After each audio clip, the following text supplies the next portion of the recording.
Neste momento, passo a palavra ao senhor Marcos André Sais, advogado e consultor jurídico, presidente da Comissão de Direito Ambiental do Instituto Brasileiro de Direito Imobiliário, Bradins. 10 minutos, está com a palavra, senhor Marcos. E seja muito bem-vindo. Você tem que aceitar o pedido. E o seu áudio está... Aí, ok. Senadora Leila, inicialmente, muito obrigado. Parabenizo pela condução dos trabalhos. Essa iniciativa da senadora Elisiane Gama, que, como já bem dito, está em trânsito. Parabéns também pela leitura do tema. Senador Espiridião Amin, uma satisfação dividir aqui a sessão com Vossa Excelência, senador Jacques Wagner, que tem a importante missão de presidir a Comissão de Meio Ambiente desse Senado. É com muita satisfação, senadora Leila, que a gente pode fazer uso da palavra para tratar de um tema absolutamente relevante. E as falas que nos antecederam, dos senadores, deixam isso muito claro. Falar de questões ambientais, falar de meio ambiente, é sempre algo que desperta muita paixão, e que bom que seja assim, tanto que a nossa Constituição fala da importância desse assunto, tanto para as presentes quanto para as futuras gerações, e é dever de todos os poderes tratar adequadamente do assunto, e do legislativo, do parlamento, trazer as normas a esse respeito. E é isso que estamos fazendo aqui. Não se está discutindo aqui a importância das áreas de preservação permanente, esse instituto criado já no Código Florestal de 1965, e que novamente foi reiterado no Código de 2012, quando no seu artigo 4º traz essas APPs, e todas elas com uma explicação técnica de existir. A questão que a gente tantas vezes vê das declividades, por que áreas com declividade acima de um certo grau são consideradas APPs? Porque uma construção ali não tem estabilidade necessária e, portanto, só obras de utilidade pública e interesse social devem acontecer naquelas localidades, topos de morro da mesma forma, e, com certeza, as APPs mais conhecidas são as de afastamento de curso da água, das matas ciliares, e até pela importância que essas áreas têm, de filtragem, de proteger, de não causar erosão, e estabilidade do solo às margens dos cursos de água, e toda essa importância. O que se discute aqui neste projeto de lei não é esta minimização da importância ou mitigação da preservação, mas sim uma compatibilização, notadamente desta APP, com as áreas urbanas. Repare que os projetos de lei citados tratam de áreas urbanas consolidadas. Não está a se tratar aqui dos cursos da água em áreas rurais ou em áreas de expansão urbana, locais esses sim, que ainda possuem um ambiente natural intocado, motivo pelo qual precisam, necessitam e merecem esta proteção. Também não está a se tratar aqui, isso é muito importante que se diga, de cursos d'água canalizados, ou de cursos d'água encamisados, retificados em as áreas urbanas, porque estes já têm as suas margens sem a função ambiental definida pelo próprio Código Florestal, como o senador Espiridião Amin já falou, a Lei 12.651, que diz que as APPs precisam ter função ambiental.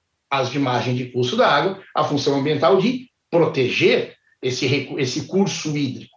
Então, estamos falando, sim, de cursos da água naturais em áreas urbanas, algo absolutamente normal, como já dito também, num país em que a urbanização é uma realidade e é uma maioria. Num país onde todas essas ocupações iniciaram em busca de recursos hídricos. E essas outras questões que disse, o senador Espiridião Amin falou muito da questão urbana, não é muito simples dizer que eventuais ocupações à margem de cursos d'água causam enchentes ou causam grandes tragédias. Essa é uma questão de engenharia, uma questão de drenagem, de macrodrenagem, que deve ser analisada desta forma. O que está a se tratar aqui, e claramente pela manifestação de vários dos parlamentares a partir do julgamento do famoso tema 1010, quando o Superior Tribunal de Justiça, na sua função precípua de uniformizar a jurisprudência, analisou a controvérsia que existia entre a lei ambiental, Código Florestal, e a lei de parcelamento do solo urbano, a lei 6766. Uma previa de 30 a 500 metros de afastamento. Há municípios no nosso país que necessitam, pela norma florestal, de um afastamento de 500 metros dos seus cursos d'água. Região norte, isso acontece em vários municípios. Ou se aplicava a lei urbanística. Pois bem, Tem muita liberdade de falar desse caso, senadora, porque atuamos como amicus curiae pela Câmara Brasileira da Indústria da Construção, defendemos a aplicabilidade da lei urbana, da lei urbanística, perdão, 6766, porque não se é mais possível ter afastamentos que variam de 30 a 500 metros em locais que cresceram as margens de curso d'água. Não adianta, excelência, com devido respeito, muitas vezes posições demagógicas de querer agora impor um afastamento que não é mais possível para áreas que, e aqui entramos num tema muito importante, que não tem uma definição técnica. A questão ambiental deve ser tratada com tecnicismo, não com uma definição de metragem de norte a sul, leste a oeste, num país de dimensões continentais. Com todo o respeito ao nosso ilustre, a lei ambiental do nosso país, o Código Florestal, compete à União fazer norma geral, artigo 24 da Constituição. E uma norma geral tem que dizer que as margens de curso d'água devem ser protegidas com argumentos e critérios técnicos, não fixando, data vênia, uma metragem para o país todo.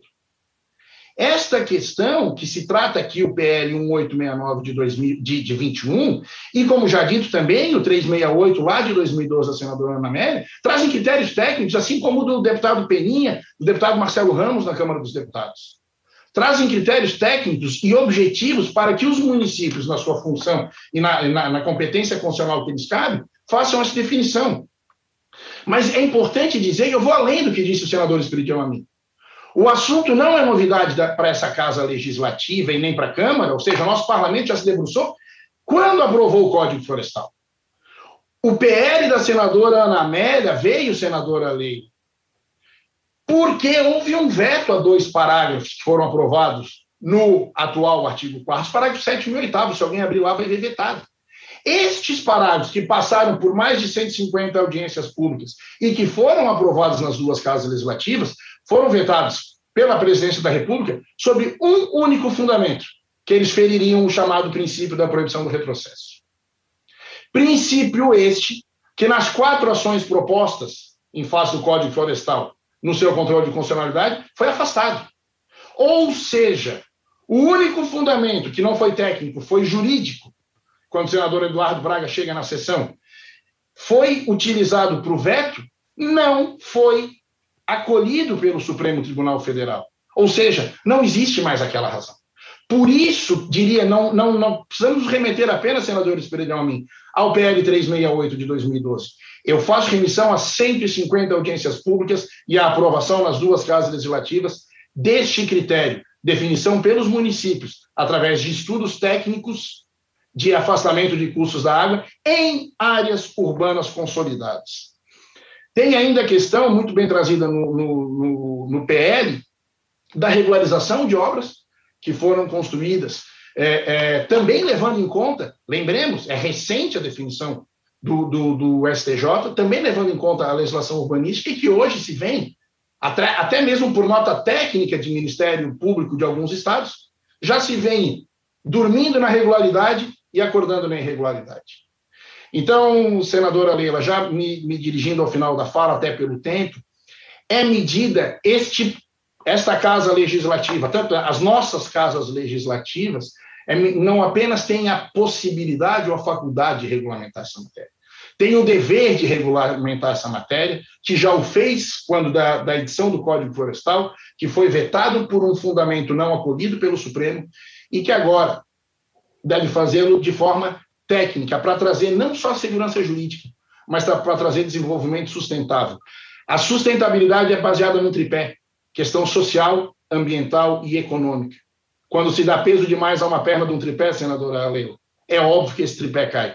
Então, pelo desenvolvimento sustentável do nosso país, por uma medida técnica para se avaliar afastamento de água, é que a gente se posiciona favorável à aprovação, claro, com todas as discussões devidas, mas favorável a uma aprovação que traga tecnicismo para a questão ambiental, não um afastamento que seja o mesmo de norte a sul, leste a oeste do nosso país. Cumprindo o tempo regimental, o presidente da sessão, senadora Leila, eu devolvo a palavra.